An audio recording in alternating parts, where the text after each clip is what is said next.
মুসলমানের উপরে মুসলমানের হক 6টি। এক, মারে যা, অসুস্থ হলে দেখতে যেতে হবে, আপনি এটা আমার কাছে পান। আল্লাহ আমার আপনার প্রতি দয়া করেছেন, সেটা ভিন্ন। কি দয়া করেছেন? আপনি যদি সকালে আমাকে দেখতে আসেন তাহলে সন্ধ্যা পর্যন্ত 70,000 ফেরেশতা আপনার জন্য ক্ষমা চাইবে। অসুস্থ হলে দেখতে যাবেন। 2, মাতা, কেউ মারা গেলে তার জানাজায় যাবেন। জানাজায় গিয়ে যদি মাটি দেওয়া পর্যন্ত থাকেন তাহলে 2 কেরাত নেকি হবে। আর জানাজা পড়ে যদি চলে আসেন তাহলে 1 কেরাত নেকি হবে। 1 কেরাত সমান হল ওহুদ পাহাড়ের সমান। ওহুদ পাহাড় হলো 4 কিলোমিটার প্রশস্ত, 8 কিলোমিটার লম্বা। নিচে কত আছে তা মানুষ জানে না। তাহলে আমি জানাজায় গেলে কত নেকি পেলাম, এটাও হিসাবের বাইরে চলে গেল। এটা আল্লাহর দয়া, কিন্তু আমাকে যেতে হবে, এটা বাধ্য। মাইকিং করা হারাম। অমুক ব্যক্তি তার নিজ বাসভবনে রাত 3টার সময় ইন্তেকাল করিয়েছে, তার জানাজা বিকাল 3টায় অনুষ্ঠিত হবে, আপনারা দলে দলে উপস্থিত হইয়া সব শিষ্য হবের ভাগিদারে না করে, নগদ মিথ্যা কথা। জাহেলিয়াতের যুগে চিৎকার করে মানুষের মরণের খবর বলা হতো, সেই জন্য আল্লাহ রাসূল এটা নাকচ করে দিয়েছে। জাহেলিয়াত, মানুষ মারা গেলে জানাজায় যেতে হবে। 3, মানুষ দাওয়াত দিলে দাওয়াত খেতে যেতে হবে। এটা একটা জরুরি অংশ। দাওয়াত দিয়েছে, চলেন দাওয়াত খেতে যাই। দাওয়াত খেতে গিয়ে যদি দেখেন শিরক বেদাত হচ্ছে, বাজনা গান চলছে, তাহলে ফিরে আসতে হবে। ফিরে আসাও জরুরি। রাসূল সাল্লাল্লাহু আলাইহি ওয়াসাল্লামের বাড়ি থেকে জিবরাইল ফিরে গেছেন, ভুলে গেলেন। ওই যে একদিন আল্লাহর নবী সকালে খুব চিন্তিত হয়ে বসে আছে। তো উম্মু সালমা বলছেন রাদিয়াল্লাহু তাআলা, আচ্ছা আল্লাহর নবী আপনি চিন্তিত কেন, ঘটনা কি? আরে জিবরাইল তো রাতে আমার কাছে আসতে চেয়েছিলেন, তিনি আসলেন না, কি যে হলো আমি বুঝতে পারলাম না, কেন আসলেন না, তাই আমি খুব চিন্তিত, কি হলো? তো এখন উঠেই তার চোখের নিচে একটা কুকুরের বাচ্চা ছিল, তিনি কুকুরের বাচ্চাটাকে বাইরে করে ফেলে দিলেন, দিয়ে ওখানে নিজে হাতে পানি ছিটিয়ে দিলেন। জিবরাইল চলে এসেছে। তো আল্লাহ নবী বললেন, আপনি যে আমার সাথে ওয়াদা করেছিলেন রাতে আসবেন, আসেন নিজে। তখন জিবরাইল বলছে যে আমি এসেছিলাম, তো আমি এসে ঘুরে গেছি, আপনার চোখের নিচে কুকুরের বাচ্চা ছিল, সেই জন্য আমি ঘুরে চলে গেছি। যে ঘরে কুকুর থাকে, ছবি মূর্তি থাকে, আমরা সেই ঘরে প্রবেশ করি না। আর আপনি আপনার বাপের ছবিটাকে কত সুন্দর করে সাজিয়ে রেখেছেন, সুন্দর করে বেঁধেছেন। বাপের জন্য দোয়া করেন একবার, দোয়া জানেন? হ্যাঁ ছেলে, দোয়া জানো? আল্লাহুম্মা গফির লাবি ওয়ারফা দারাজাতাহু বিল মাহদিন ওয়াফসালাহু ফি কবরি ওয়া নাব্বির লাহু ফিহি। আল্লাহ তুমি আমার বাপকে ক্ষমা করো, তাকে উচ্চ মর্যাদা দান করো, তুমি তার কবরকে প্রশস্ত করো, তুমি তার কবরকে আলোকিত করো। এটা বেটার দোয়া বাপের জন্য। কিছুই যদি না পারেন তো রব্বির হামহুমা কামা রাব্বায়ানি সাগীরা, এটা তো পারেন। এটাও বলার জন্য একটা পরামর্শ দেওয়া আছে, সালাতে সালাম ফিরার পূর্বে। পরামর্শ মনে নাই মনে হয়, কিন্তু আমল করতে পারি না, মাঝে ভুলেই যাই। অনেকেই পারেন, তা দেখা যাচ্ছে, তা আসলে মনে থাকে না। যার জন্য 2 রাকাত সালাত আদায় করে আবার বলেছি যে আল্লাহকে একটু বলেন আমার যেন এটা মনে থাকে। আমলের কিছু অংশ সবাই জানে, কিন্তু বাস্তবায়ন করতে পারে না। পেশাব করে উঠে এসে ওরে পেশাব করতে বসেছিলাম, দোয়া তো পড়িনি। পেশাব পায়খানা খরচ করে, পানি খরচ করার পরে এসে দেখছে তো আমি তো দোয়া পড়িনি। তখনই পড়ে নিয়েন, উঠে চলে এসেছেন। তবু মানে অভ্যাসে তাকে আনতেই হবে। অভ্যাস, আদাত জরুরি। বিছানায় শুয়ে ঘুমিয়ে গেছেন, দোয়া পড়েননি, ছোট্ট দোয়াটা পড়ার জন্য অনুরোধ জানিয়েছে, ডান কাতে আল্লাহ বিসমিকা মত হয়। আর অনেক বড়টা পড়তে বলেছি, আল্লাহুম্মা আসলামতু নাফসি ইলাইকা ওয়াজ্জাহাতু ওয়াজহি ইলাইকা ওয়া ফাওয়াজতু আমরি ইলাইকা ওয়ালজাতু জাহরি ইলাইকা রাগবাতু রাহবাতান ইলাইকা লা মালজা ওয়া লা মানজা মিনকা ইল্লা ইলাইকা আমানতু বিকিতাবিকা আল্লাযী আনজালতা ওয়া নাবিয়্যিকা আল্লাযী আরসালতা। বুখারী মুসলিম। এই দোয়া পড়ে আল্লাহ রাসূল নিয়মিত ডান কাতে ঘুমাতেন। আব্দুর রাহিক ওটা লম্বা হয়ে গেল, তো কি করব? তো আয়াতুল কুরসি পড়েন। তাহলে এটাও বড়, কি করব? তাহলে সূরা বাকারার শেষ 2 আয়াত পড়েন, তো এটাও বড়। তাহলে ছোটতে ফিরে আসেন, আল্লাহুম্মা বিসমিকা মত ওয়াহিয়া, তোমার নামে মরছি, তোমার নামে জীবিত হব, তোমার নামে মারা যাচ্ছে, তোমার নামে জীবিত হব। ঘুম হলো মরণ, ঘুম হলো মরণ, এ কথা বলে শুইতে হবে। খুব খেয়াল করে থাকতে হবে। সম্মানিত দিনী ভাই বোন, দাওয়াত খেতে যেতে হবে, এটা জরুরি। দাওয়াত খেতে গিয়ে যদি দেখা যায় যে বিবাহের বাড়িতে খুব ছবি হচ্ছে, গীত গান চলছে, তাহলে ফিরে আসতে হবে। রাসূল সাল্লাল্লাহু আলাইহি ওয়াসাল্লাম ফিরে এসেছেন ফাতেমার বাড়ি থেকে, মেয়ের বাড়িতে গেছেন খেতে, দেখছেন এক জায়গাতে ছবি ছিল, নকশা করা চাদর ছিল, ফিরে চলে এসেছে। বাপ মুহাম্মদ সাল্লাল্লাহু আলাইহি ওয়াসাল্লাম বাড়ি থেকে ফিরে চলে এসেছেন। মুহাম্মদ সাল্লাল্লাহু আলাইহি সাল্লামের বাড়ি থেকে জিবরাইল ফিরে গেছে। উমর অমুসলিমদের বাড়িতে দাওয়াত খেতে যাননি। আর তোমাদের বাড়িতে দাওয়াত খেতে যাব না, আমাকে সম্মান দিয়ে দাওয়াত দিয়েছো বটে, তো তোমাদের ঘরে মূর্তি থাকে, এই জন্য আমি তোমাদের বাড়িতে দাওয়াত খেতে যাব না। রাসূল সাল্লাল্লাহু আলাইহি সাল্লাম বললেন, ও ইসাল্লামু হিয়া সাক্ষাৎ হলে সালাম দিতে হবে। আগে যে সালাম দেয় সে সবচেয়ে ভালো মানুষ, যে পরে সালাম দেয় সে হলো সবচেয়ে খারাপ মানুষ, হলো কৃপণ শয়তান। ও খালি দেখে ও দিচ্ছে কিনা, ছাত্রটা দিচ্ছে কিনা, ও তো গরিব মানুষ, সালাম দিচ্ছে কিনা, দেয়নি তো চলে গেছে দুজন, ওদিকে চলে গেছে, সালামই হয়নি। মিশরে ওরা প্রায় সবাই সিগারেট খায়, ওরা প্রায় সবাই দাড়ি চাঁচে মিশরে, ওরা সবাই সবাইকে সালাম দেয়। ওরা এখনো বুঝতে পারেনি যে মন্ত্রীকে সালাম দিতে হবে পরে আর ভ্যান চালককে সালাম দিতে হবে আগে, এটা ওরা বুঝেনি। ওরা মনে করে যে আমি মন্ত্রী হলে কি হবে, দেখা হলে ভ্যান চালককে কি বলতে হবে, আসসালামু আলাইকুম। ও আমার কাছে সালামের হকদার মুসলমান হিসাবে, ভ্যান চালক হিসাবে নয়।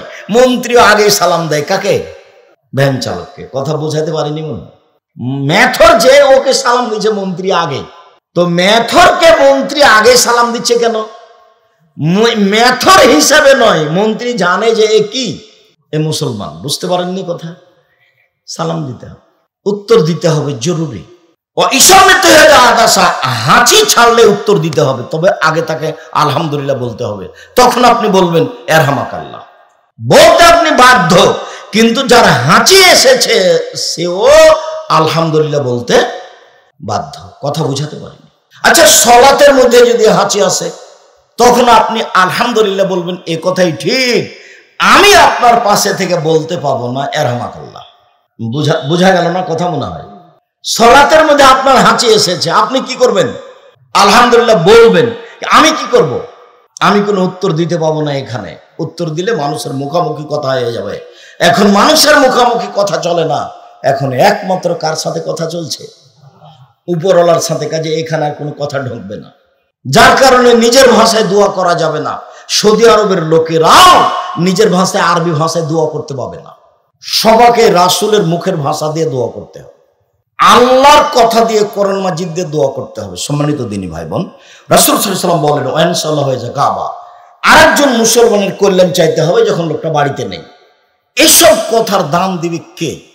প্রতিবেশীর কল্যাণ চাওয়া। প্রতিবেশীর কল্যাণ চাইতে পারি না এই জন্য যে আমার দল করে না, ও ভিন্ন দল করে। প্রতিবেশীর কল্যাণ চাইতে পারি না এই জন্য যে ও খালি আমার বদনাম করে। প্রতিবেশীর কল্যাণ আমি চাইতে পারি না এই জন্য যে ও আমার বিরুদ্ধে মিথ্যা সাক্ষী দিয়েছে। তো তাহলে কেমনে প্রতিবেশীর সাথে চলবেন? আল্লাহ রাসূল বলছেন, আসলে গাবা, যখন প্রতিবেশী থাকবে না তখন তার জন্য কল্যাণের দোয়া করতে হবে। সম্মানিত দিনী ভাই বোন, আব্দুল্লাহ ইবনে আব্বাস রাদিয়াল্লাহু তাআলা আনহু বলেন, দেখালেন নবী সাল্লাল্লাহু আলাইহি একজন পল্লীর বেদুইন মানুষের সাথে দেখতে গেলেন আল্লাহর নবী। এওদহু, তাকে দেখতে গেলেন অসুস্থ। আল্লাহর নবী গরিব থেকে গরিব, মেথর থেকে মুচি, মুচি থেকে মেথর, এরকম লোকের বাড়িতে যেতেন। এটা তার নিয়মিত চরিত্র ছিল এবং তার বাড়িতে গিয়ে খেতেন মুহাম্মদ সাল্লাল্লাহু আলাইহি সাল্লাম নিজে। তো যখনই তিনি কোনো মানুষকে, অসুস্থ মানুষকে দেখতে যেতেন, তখন তিনি গায়ে হাত দিয়ে বলতেন, লাবাস লাবাস তাহরুন ইনশাআল্লাহ, কোনো সমস্যা নেই, ভালো হয়ে যাবে ইনশাআল্লাহ। এটা হলো প্রথম কথা। এক কথা থেকে অনেক বড় করে দিলেন। ডাক্তার তো আর জানে না এই কথা বলতে, ওর তো শুধু খালি প্রেসক্রিপশন লিখলে 1000, তারপরে চিকিৎসা থাক, পরে চিকিৎসা। আর ওই ওষুধ লিখে দিবেন যে ওষুধের সাথে তার কোম্পানির সম্পর্ক আছে, মানে ও জাহান্নামে চলে গেছে, ঢোকেনি কেন, মরেনি এই জন্য। সব জায়গায় তার প্রতারণা, লিখা থেকে প্রতারণা, পড়া থেকে প্রতারণা, ওষুধ থেকে প্রতারণা। যে রোগী কি হলো তার সাথে তার চিন্তা নেই, শুধু টাকা। এই পড়া পড়তে হবে না, এই পড়া আমি পড়তে নিষেধ করিনি, তবে এই চরিত্র নিয়ে পড়তে হবে না। সেদিনও বলেছিলাম ফুলকোটে যে এই যে বালিয়াদিঘির বা বগুড়ার বা শাহজাহানপুর থানার একটা ছেলে ভালো শিক্ষা অর্জন করেছে, লন্ডন থেকে ডাক্তারি পাস করে এসেছে, আপনার পিজি হাসপাতালের বড় ডাক্তার, 2-3 লক্ষ টাকা মাসে বেতন, বাপের বাড়ি বেড়াতে এসেছে। ডাক্তার সাহেব গাড়ি থেকে নামলেন, দাড়ি চাঁচা আছে, গলায় টাই আছে, প্যান্টটা টাকনোর নিচে আছে, হাতে সিগারেট আছে।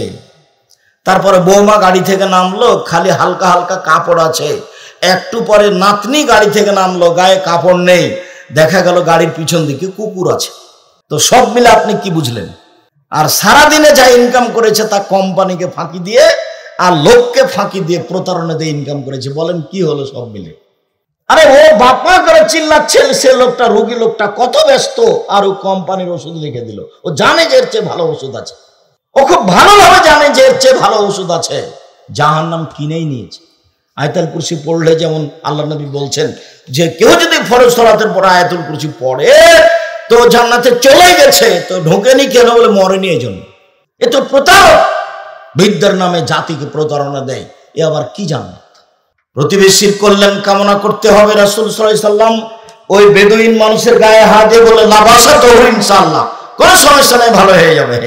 তো পল্লীর মানুষ তো পড়াশোনা জানে না, অশিক্ষিত মানুষ, তখন বলছে কাল্লা, না না কখনো নয়। আরে তফুরালা শাইকিনাল হুম্মা, বৃদ্ধ মানুষের উপরে জ্বর 103 ডিগ্রি 5 ডিগ্রি, একবারে গায়ে জ্বর ফেটে যাচ্ছে, আর আপনি বলছেন যে ভালো হয়ে যাবে, কোনো সমস্যা না। আল্লাহ নবীর কথাটা উল্টা ভেবেছে। তখন আল্লাহ রসুল বলল আচ্ছা ঠিক আছে, নাম তুমি যেটা বলছো সেটাই। তারপর আল্লাহ রসুল চলে গেলেন বুখারী মুসলিম। আয়েশা রাদিয়াল্লাহু তাআলা আনহা বলেন, আল্লাহর নবীর কাছে কেউ যখন অসুস্থতার কথা বলতো, এনসাহবে এমিনিহি, ডান হাত দিয়ে তার শরীরটা বোলাতেন। ডান হাত দিয়ে অসুস্থ মানুষের গায়ে ডান হাত লাগাবেন, ডান হাত লাগাবেন আর বলবেন আজহেবিল বাস, রোগ দূর করো, অস্ফে, আরোগ্য দাও, আন্তা সাফি, তুমি আরোগ্য দাতা, লা শেফা, কোনো আরোগ্য নেই, ইল্লা শেফাও কাছে ভান, তোমার আরোগ্য তো আরোগ্য, লাইগদার সাকামা, এমন ভাবে ভালো করে দাও যাতে করে কোনো রোগী না থাকে। মুখস্থ আছে তো? সবাই যে হ্যাঁ বললেন কি না বুঝলাম না, মুখস্থ নাই তো অসুস্থ মানুষের বাড়িতে, বিয়ের বাড়িতে, দলীয় মানুষের বাড়িতে কি বলেন? আয়েশা রাদিয়াল্লাহু তাআলা আনহা বলেন, যখনই কোনো মানুষ অসুস্থতার কথা বলতো আল্লাহ রাসূল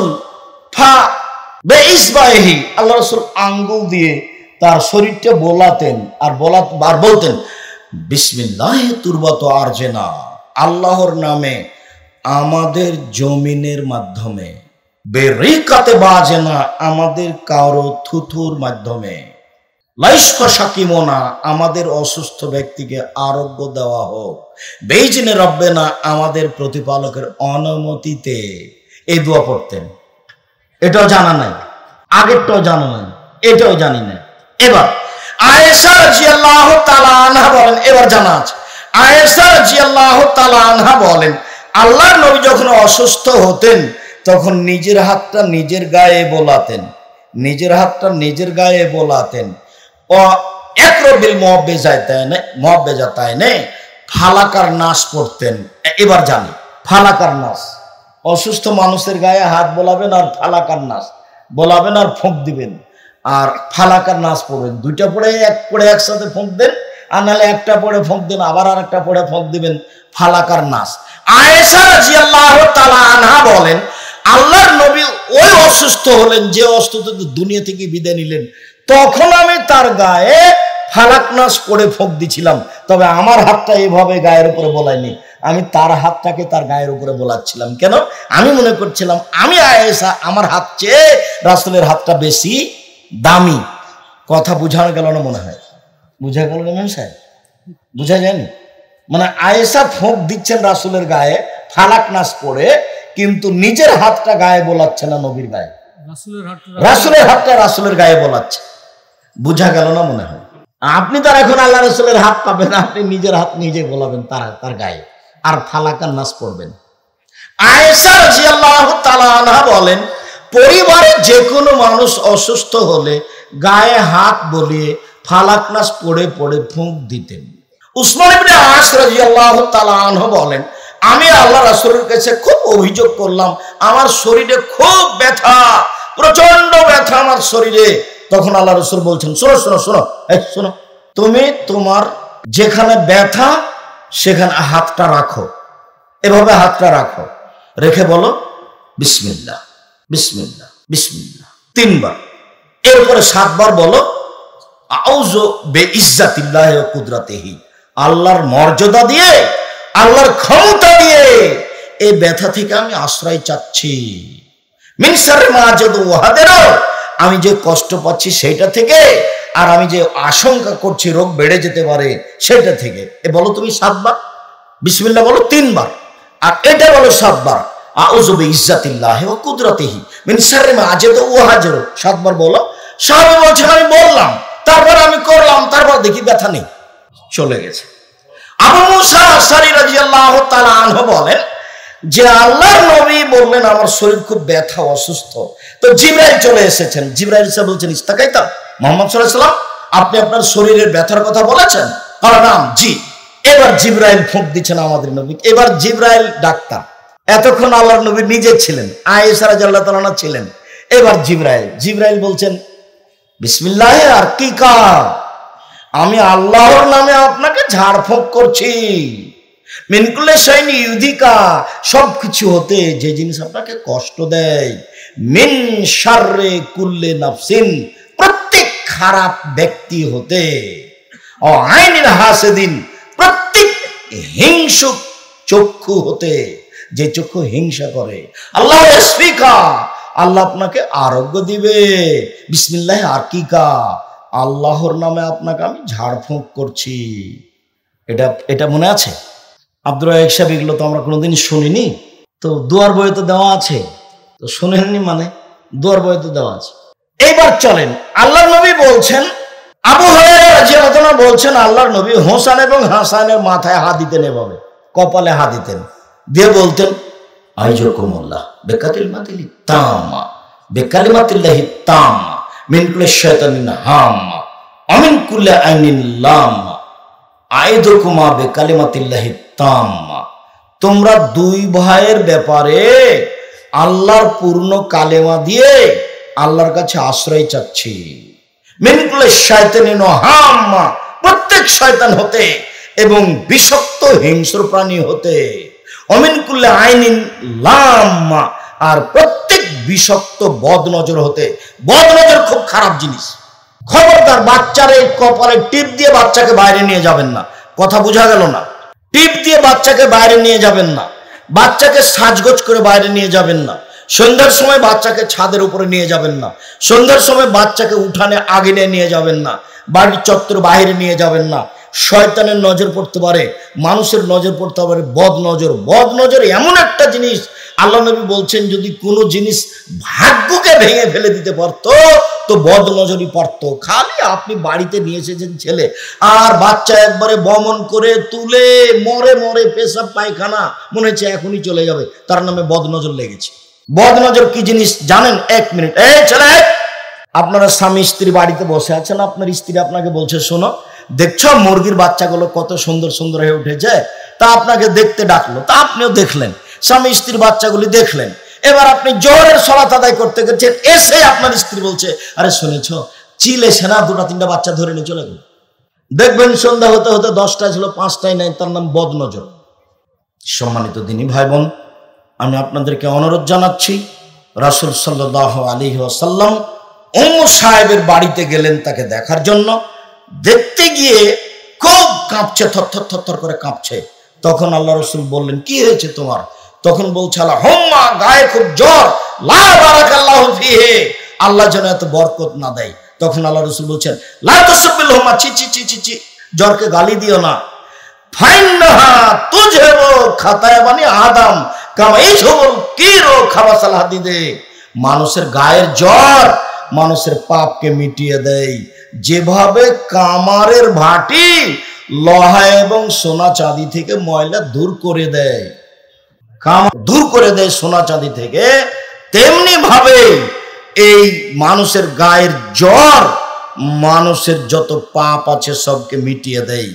রাসূল সাল্লাল্লাহু আলাইহি ওয়াসাল্লাম বলেন যখন মানুষের গায়ে অসুখ বিসুখ জ্বর ব্যাধি হয়, মানুষ যখন চিন্তিত হয়, দুরারোগে আক্রান্ত হয়, তখন ইকাফিরুল্লাহু তাআলা সাইয়াতিহি, আল্লাহ তাআলা তার সব পাপকে মিটিয়ে দেন। ও তাহুত্তু কামা তাহুত্তু শাজারাতু রাকাহা, যেমন ভাবে গাছের পাতা যখন শুকিয়ে যায় তখন top top top top top top করে পাতা যেমন ঝরতে থাকে, মানুষ যখন বিপদে পড়ে, মুমিন পুরুষ নারী গায়ে যখন জ্বর হয় তখন তার পাপগুলি এভাবে ঝরতে থাকে। আয়েশা রাদিয়াল্লাহু তাআলা আনহা বলেন যে রাসূলের গায়ে প্রচন্ড জ্বর ব্যথা দেখার পূর্ব পর্যন্ত আমি ভাবতাম যে মানুষ পাপ করলে মানুষের অসুখ বিসুখ হয় বেশি, কিন্তু রাসূল কি পাপ করলেন তার গায়ে এত জ্বর, আমার উরু রানের উপরে তিনি বসে শুয়ে আছেন, তিনি বলছেন মাতা রাসূলুল্লাহ সাল্লাল্লাহু আলাইহি ওয়াসাল্লাম বাইনা হাকেনাতি ও জাকেনাতি, আল্লাহর নবী দুনিয়া থেকে চলে গেছেন, আমার চিবুক এবং বুকের মাঝে থেকে আমার কোলে ছিলেন, আমার থুতনির সাথে মাথা লেগেছিল, চিবুক এবং বুকের মাঝে থেকে তিনি দুনিয়া থেকে চলে গেছেন। আমার একটা আনন্দের বিষয় যে যখন তিনি আমার বুকের উপরে ছিলেন তখন আমার ভাই আব্দুর রহমান মেশাক নিয়ে বাড়িতে ঢুকলেন, তো তার মেশাকের দিকে তাকাচ্ছেন, তা আমি বললাম মেশাক নেবেন? তখন একটু ইশারা করে বললেন হ্যাঁ, আমি একটা মেশাকের ব্যবস্থা করে আমি নিচে দাঁতে চাবিয়ে আল্লাহ রসুলকে দিলাম। আল্লাহ রসুল মেশাকটা দাঁতে ঘষতে লাগলেন। আমি খুব খুশি হলাম এই জন্য যে আমার থুতু রাসূলের থুতুর সাথে মিশে গেল জীবনের শেষকালে, আমার থুতু রাসূলের থুতুর সাথে মিশে গেল শেষকালে। আমি আল্লাহ রসুলের কাছে দিকে তাকিয়ে আছি, আমার কোলের উপরে আছে, সামনে একটা বাটি আছে, বাটিতে পানি আছে, তিনি বারবার বাটিতে হাত দিচ্ছেন, দিয়ে পানিতে হাতটা ভিজে নিয়ে মুখের এভাবে বোলাচ্ছেন, মানে গায়ের জ্বর একটু কমানোর চেষ্টা করছেন। শেষবারের মতো তিনি হাতটা বাটিতে ঢুকিয়ে নিয়ে আসতে চাইলেন মুখের দিকে, কিন্তু এভাবে আস্তে আস্তে আস্তে আস্তে মুখ পর্যন্ত আসলো না। হাতটা যখন নিচে পড়ে গেল তখন তিনি বললেন আল্লাহুম্মা গফিরনি ওয়ারহামনি ওয়ালহিকনি বিরফিকিল আলা, আল্লাহ তুমি আমাকে ক্ষমা করো, আমার প্রতি দয়া করো, উপরে যারা সম্মানী নবী রাসূল সালেহ সিদ্দিক শুহাদা ওদের সাথে আমাকে মিলিয়ে দাও। এই কথা শেষ, দুনিয়া থেকে শেষ।